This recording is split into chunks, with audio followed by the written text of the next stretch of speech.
Hello viewers, আসসালামু আলাইকুম। Welcome back to my channel. আমি তনি আক্তার বলছি গাজীপুর থেকে। আশা করছি যে যেখানে আছো পুরো ভাইয়ারা সুস্থ আছো, ভালো আছো। আলহামদুলিল্লাহ আমি অনেক ভালো আছি। তো আজকে ভিডিওটি শুরু করলাম বিকাল থেকে। তো এখানে আমার মুরগির কিছু খাঁচা ছিল, ওইগুলো বিক্রি করে দিয়েছি। তো ভাবলাম পরিষ্কার করে নিই একবারে। তো পরিষ্কার করে নিলাম আর কিছু আপুর ভিডিও দেখে নিলাম। ভিডিও চালু করে আমি কাজ করতেছিলাম আর ভিডিও দেখতেছিলাম। তো এখানে আমার ঘরের রুম পরিষ্কার করা হয়ে গেছে। এখন ভাবলাম একটু ভিডিও শ্যুট করে নিই। আর এদিকে আমার হাজব্যান্ড দেখেন কি করে। বলেন তো কি করবে? এটা দিয়ে মুরগির খুব বানানো হবে। তো এখন প্রায় সন্ধ্যা হয়ে গেছে, এই তো চারিদিকে আস্তে আস্তে অন্ধকার নেমে আসছে। তো ওর সাথে বসেছিলাম। তো খুব বানানোর ভিডিওটা আপনাদের সাথে পরে শেয়ার করব। তো পরের দিন সকালবেলা ঘুম থেকে উঠে কিছু আতপ চাল ভিজিয়ে নিয়েছিলাম। আমার হাজব্যান্ড বলছিল পিঠা বানানোর জন্য। তো সকাল সকাল ঘুম থেকে উঠে চাল ভিজিয়ে তারপর মেশিন থেকে ভাঙিয়ে আনা হয়েছে। এখন আমি চিতই পিঠা বানিয়ে নেব। তো পিঠাগুলো বানানোর জন্য আমি একটু পানি গরম করে নিয়েছি আর এখানে পরিমাণ মতো লবণ দিয়ে দিয়েছি। এখন আমি গোলাটাকে মাখিয়ে নেব গরম পানি দিয়ে। তো এভাবে পিঠা বানালে কিন্তু পিঠা অনেক নরমও হয়, খেতেও অনেক ভালো লাগে। তো আমি কিন্তু আগে কোনো কাজই পারতাম না। আমার বিয়ে হওয়ার পর আমার শাশুড়ি মার কাছ থেকে এই পিঠা বানানোগুলো আমি আস্তে আস্তে শিখেছি। আমার হাজব্যান্ডদের বাড়িতে কিন্তু অনেক পিঠা বানানো হয়, নকশি পিঠা বানানো হয়। তো আমার শাশুড়ি যখন আমাকে প্রথম দেখতে গেছিলো তো আমাকে জিজ্ঞেস করছিল, আমাদের দেশে তো আর নকশি পিঠা বানানো হয় না, জিজ্ঞেস করছিল আমি কি পিঠা বানাতে পারি নাকি। তখন আমি বলছিলাম না, আমি এগুলো পিঠা বানাতে পারি না। তো আমার বিয়ের পর আমার শাশুড়ি আমাকে চাল ভাঙিয়ে এভাবে গোলা করে আমাকে দিয়েছিল পিঠা বানানোর জন্য। তো আলহামদুলিল্লাহ আমি এখন নকশি পিঠা বানাতে পারি।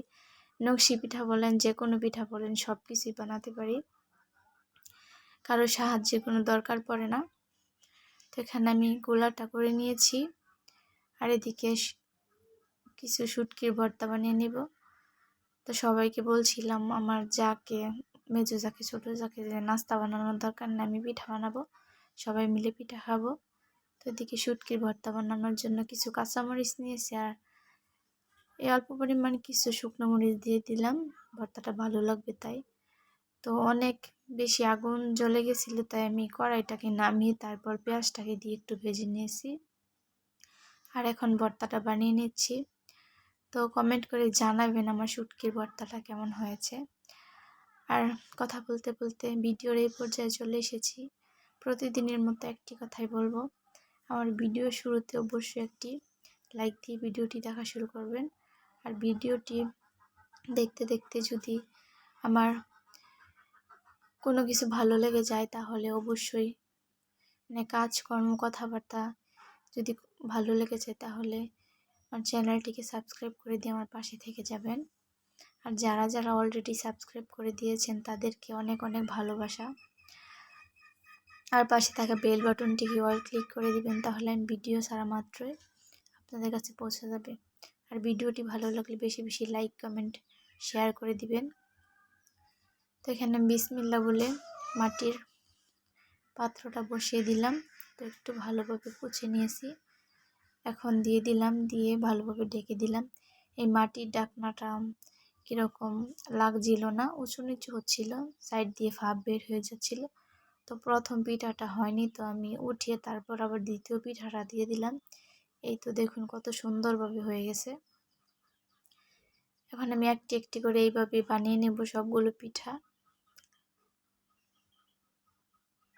তো আবার দ্বিতীয় পিঠাটা দিয়ে দিলাম, এখন আবার ঢাকনা দিয়ে ঢেকে দিব।